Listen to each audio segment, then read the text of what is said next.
corrective framework, and there was all maintaining in the theory of the universal schemes and the rationalist, materialist objectives of Marxism. The revolutionary review of Marxism in the French and Italian went so much for there. This was pioneered by the retrieved French engineer John Sorel.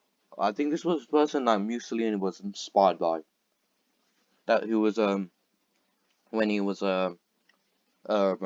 when he before he became a fascist. I think at this time George S. Sorel would have been considered to be what would George Sorel be?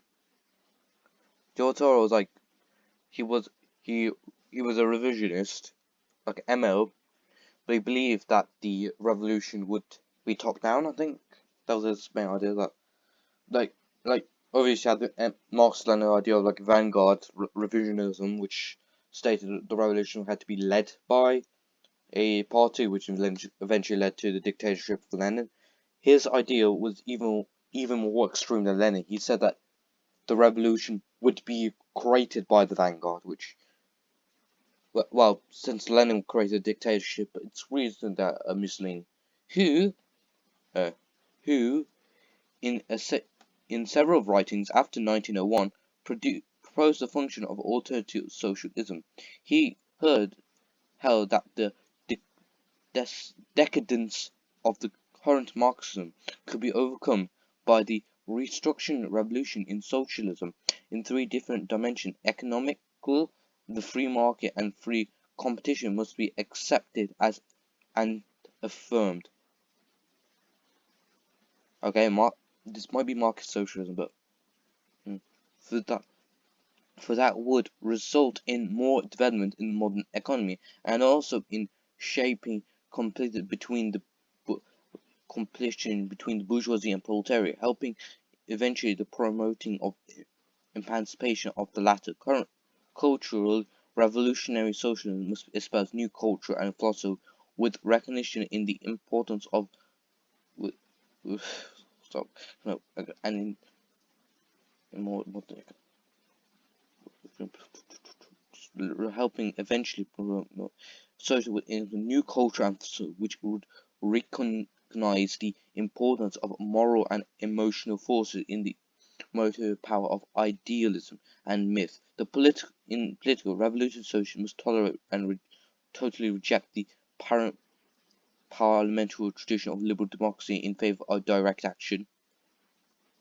So some of his ideas are somewhat interesting. Some of his ideas eventually led to anarcho-syndicalism, which is quite nice, and then some of his ideas led to fascism. So I guess it was a bit of a mismatch. In his seminar Reflexi su la politica in 1908, Sower emphasized the moral characteristics of violence, its importance in general in sense of seriousness, commitment, purpose, solidarity, and even common bonding. Yeah, this was actually one of the things that changed Mussolini from the early socialists. That what splitted him from it was that he was really pro-violence. Others like accepted violence. He wanted violence, which eventually went when he became further right wing, merged with conservatism. His violence started to become violence of the state. Blah blah blah. Also, I like his George Soros defending of the free market. This was a similar thing that how Mussolini was able to be very pro-capitalist whilst being a populist. He would say, we must help the proletariat. How do we help the proletariat? We must strengthen the state. How do we have and strengthen the state? We must help the bourgeoisie. That's how he found a way to be populist and pro bourgeoisie.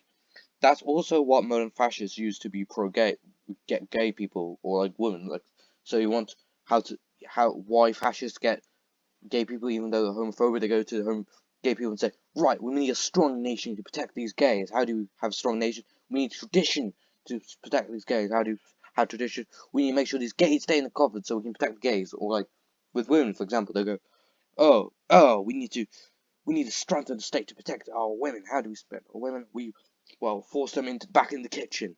So that's quite, yeah, it's quite interesting seeing this in here. Simplification points like in action. Simplifying this point slightly, violence was good in itself, creating something unavailable to any other experience. This was